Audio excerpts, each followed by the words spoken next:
Hello, and welcome to Grade.com Talks With. Today, we're talking with Stephanie Jones from Clovernook Center for the Blind and Visually Impaired, an organization that has provided life-enriching opportunities while empowering people who are blind or visually impaired to be self-sufficient and full participants in their communities. And if you're new to our podcast, please press subscribe button either on YouTube or your podcast app, because today we're going to learn about an organization that has helped people who are blind or visually impaired to develop the skills necessary to lead active, productive, and independent life. Hello, Stephanie. Welcome to Grade.com Talks. We're excited to have you here. Good morning. Thank you so much for allowing us this opportunity. This is awesome. Wonderful. How would you describe your organization for someone who is not familiar with your work? So Clovernook Center for the Blind and Visually Impaired has two locations. Our main campus is located in Cincinnati, Ohio. We have been in existence for over 100 years, and we were created with that mission that you just talked about in mind, trying to improve the lives of the visually impaired, blind and visually impaired individuals. And so for us, that means that currently, we are one of the world's largest producers of Braille materials. So if you're picking up a Braille menu at a local McDonald's restaurant or using government documents that needed to be in Braille from books and magazines, it's pretty good odds that Clovernook Center produced that and made that possible for you to have that. Our Braille goes not only stateside, but internationally. So it's one of our proudest things that we can do to put things in the hands of the blind and visually impaired. On top of that, we're an organization that is looking to improve through technology, through adaptive sports, pediatric low vision, whatever aspect of life that we can do to help the blind and visually impaired. And that goes for our Memphis location that does program services. So we do adult rehabilitation services for those who are experiencing blindness or visual impairments. Mm-hmm. Wow, long-lasting organization that has been working to help and enrich the lives of blind and visually impaired for over 100 years, and working in the different aspects when it comes to printing, supporting clinics, adaptive sports program, as well as rehabilitation services. So you covered the range of services, the range of needs of people who struggle with eyesight, blind and visually impaired, and I applaud the fact that you guys cover all range of it. You touched upon some of the programs that you work in, and I believe they are directed into the challenges that blind and visually impaired people face. Could you please tell us in detail what are some challenges that blind and visually impaired people face? Well, that's a great question.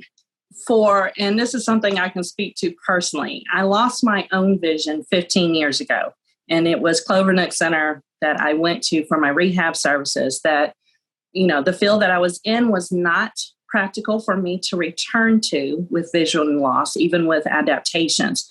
But because I had some experience with teaching and public relations, I could very easily turn those skills. And all I had to do was just learn how to do the skills slightly different. There's adaptive equipment. There's ways to do things. And that's probably our biggest challenge.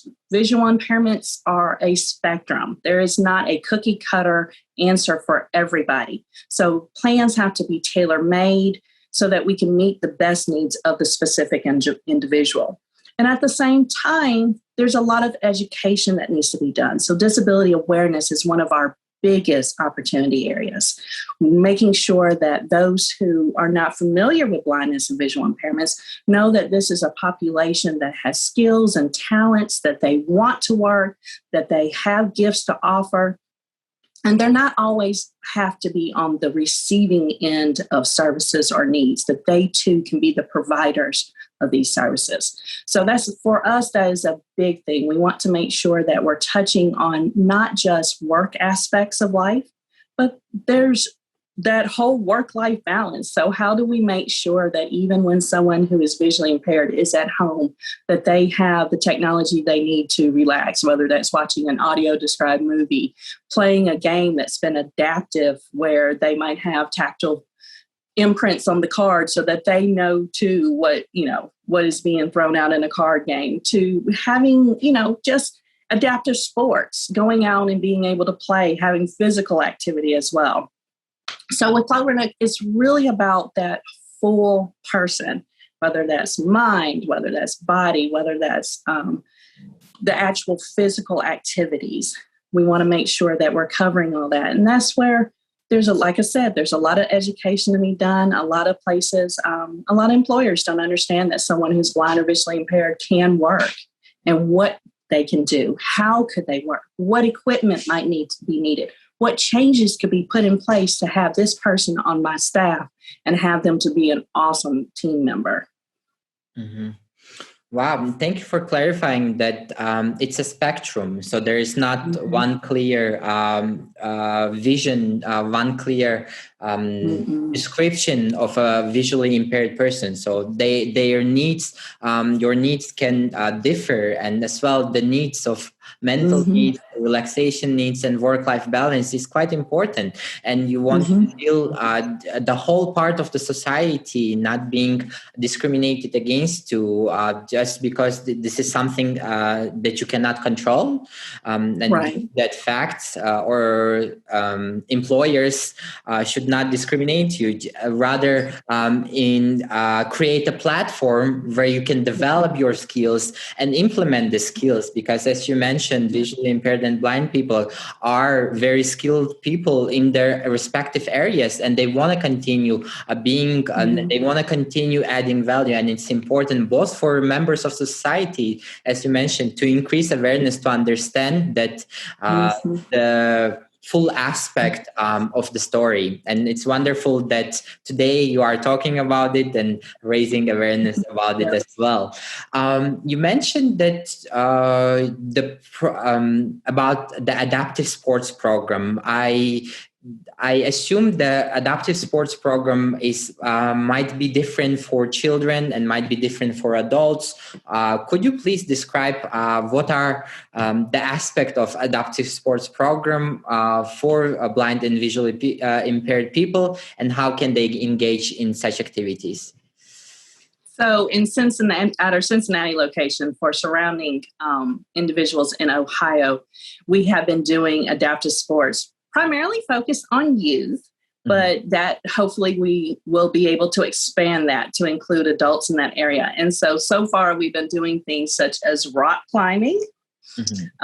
We have, thankfully through a gift, we were given showdown tables that we have at our facility, beautifully done, that employees can relax with by playing a couple of games of showdown, which is a game kind of like air hockey. The table kind of is like an air hockey table, but everything is audible, where you can hear the buzzers, hear where the puck is on the table. We've also been doing some downhill skiing with our youth. So it's easy to do that with guides that will give visual clues when you're on the mountain, when you're on the slopes, so to speak. And just recently they did boxing, again, with some adaptations. So there's things such as buzzers that we can put in place to give someone who's visually impaired audible signals of where to focus. Sometimes sports use guides, a lot of times those who want to run, they will use a sighted guide in order to help train them. And not only are you getting the physical activity, you're also creating a partner and a friendship. So that's also a wonderful adaptation. So there's in Memphis, we play goal ball. We have archery for our adults. And so there's lots of things. Goal ball is the Paralympic sport for the blind and visually impaired. So who knows? We might be creating a future Olympian out of some of this training. So it's nice. And one of my favorites, I can't believe I almost forgot about it. We will be starting beach tennis and baseball in Cincinnati soon. And there's also kayaking coming up. Wow. So lots of things. Yeah, that's beautiful. The fact that many sports, including the extreme sports such as rock climbing, can be adapted to the needs of blind and visually impaired people. And there are specific sports in the Paralympics, Olympics, where people can participate and, as you mentioned, become future Olympians. So the fact that That's right. there are a range of activities in terms of sport that can be adapted to the needs, and visually impaired and blind people can participate and realize their athletic potential to the fullest. So that's very, very beautiful.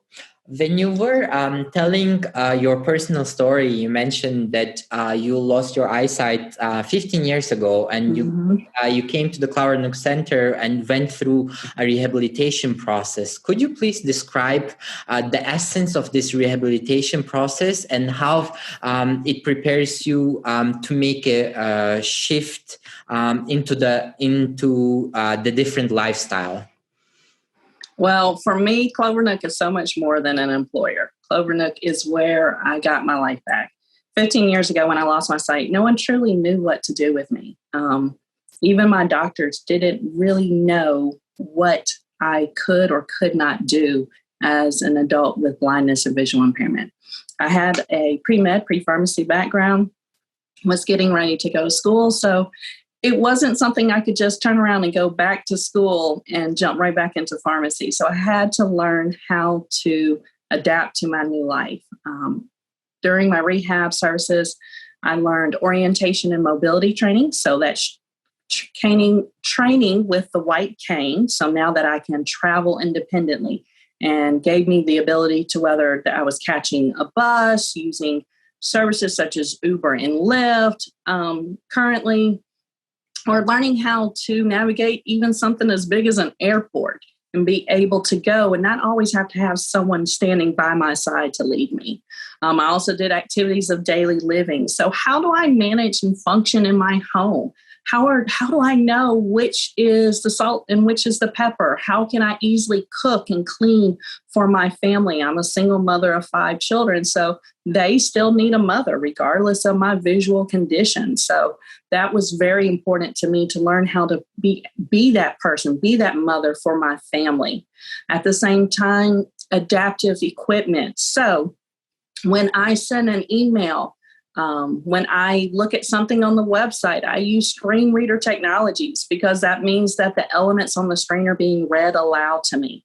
And that way it gives me access to the things that everybody does in an office, so to speak, whether it's email, whether it's looking at a report or creating a project. Because of the adaptations on my computers, I can do those things. That led into, with the advance of the Apple products, I now currently teach Apple accessibility and am a certified Apple iOS instructor. So that means that I'm teaching someone who's blind, visually impaired to use this flat screen phone, to use that glass just like anyone else can, to text, to send emojis, to get descriptions of things that may not be accessible. I can take the phone and make a copy of it and then have it read to me. So all that was built in. And then, of course, there was Braille. For me, being visually impaired then at that point, I no longer could read print. So what's my alternative? Because not everything is always going to be audio, and sometimes that may not be the best method for everybody. So I got introduced to Braille, got to learn Braille, and now I get the chance to teach Braille. So I'm giving someone that ability to read and write and know its importance. Because technology is evolving, I now can take Braille with me through devices such as a refreshable Braille display. So all of those things as a whole made it possible for me to go back and use the skills and talents that I have in order to be productive and to work again, since that was what I wanted to do. Mm-hmm. Wow, the range of changes that you had to make were quite a lot of different changes. Yet, you and with the help of Clovernook Center, you were able to manage those changes in a way that it didn't impact your life negatively. Rather, it impacted your life positively. You gained new skills with the Apple programming. You mentioned that you're now a certified instructor and helping other people who are blind and visually impaired to get adjusted to iOS programs. And you are, you mentioned you are a mother of five. Being a mother of five is a hero. Wonderful job, and yet you still wanted to be the present for your children, and you are able to do that without much struggle, because the rehabilitation process made it for you easy to adjust to the new lifestyle. So that's wonderful that Clovernook Center offers such services to make to make the lives of blind and visual people productive and remain for them independent and sole members of the society. As many people lose their sight during their lifetime, so they're not born blind and they are visually impaired. Could you please describe the development in science in a way for the people who have low vision to, instead of in the extent of fully losing it, but rather restoring it? What is science and medicine is doing at the moment, and is it being developed? Well, there's lots of organizations that are out there that are constantly studying these conditions that we see that, you're right, create either low vision conditions, or they create a progressive loss of vision. So there are things that are being done every day. I read an article recently about, for those who suffer with diabetic retinopathy, where they're working on stem cell research, trying to recreate those stem cells in the eyes to recreate what's done. Of course, there are certain surgeries that we can do currently with replacing some retinas and corneas. There's new medicines that are always out on the market to help with glaucoma. And at the same time, science and medicine is not always the answer. Sometimes they only will work for a specific visual condition. They may not work for everybody. And so that's where organizations like Clovernook are very important, because we step in and handle the rest of it. So where science and medicine fails, maybe there's technology and skill sets that we can teach to help manage the blindness or visually impairment. Maybe there's adaptations we can put in place to help make sure that that person lives a productive life, regardless of where science and medicine failed them. Mm-hmm. Yeah, although the progress is being made, as you mentioned, it's not always the solution. There needs to be another aspect, and that aspect is where the Clovernook Center and the organizations such as Clovernook Center come in place to equip blind and visually impaired people with necessary skills to be independent members of the society and continuing their lives, and as mentioned earlier by you, to keep creating value to the communities and the society in general. If someone would like to support Clovernook Center, how can they do that? So if Clovernook Center, of course, like you said, is a nonprofit. So we are always looking for partnerships, whether that's in the form of donations to Clovernook Center. You can go to clovernook.org and donate to the center and our mission and what we do. But there's also always those strategic partnerships, whether that's bringing in new work for our Braille print house, whether that's books, magazines, a law firm that might need materials transcribed into Braille properly. Those are ways that people or individuals can help support Clovernook. At the same time, we also do website testing.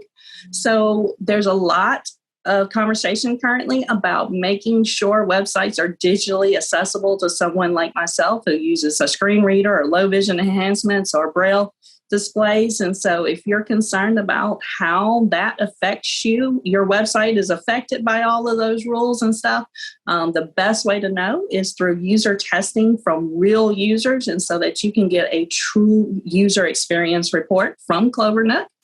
And at the same time, whether if you've got friends and family who need help, need services, we want to make sure that we're being able to support them as well. So if you have a business or an organization who would like to donate to Clovernook, again, like I said, reach out to us through our website, and we would gladly be happy to work with you. Mm-hmm. Wonderful. The link to the Clovernook Center for the Blind and Visually Impaired website will be provided in the description, so you viewing and listening can go to the website and familiarize yourself with the different projects such as braille printing, as well as testing the websites for the visually impaired and blindness and adjustiveness, and make a contribution to the mission of helping blind and visually impaired people to be self-sufficient and full participants in their communities. Thank you so much, Stephanie. It was wonderful to get to know you and the great work you and the organization is doing. Thank you so much for this opportunity. You take care. For you listening, if you enjoyed this conversation, please press like and share button, because this will show the YouTube and podcast algorithm that this conversation is important, that supporting organizations such as Clovernook that has helped people who are blind and visually impaired to develop the skills necessary to lead active, productive, and independent lives is very, very important. Thank you, and see you in the next episode.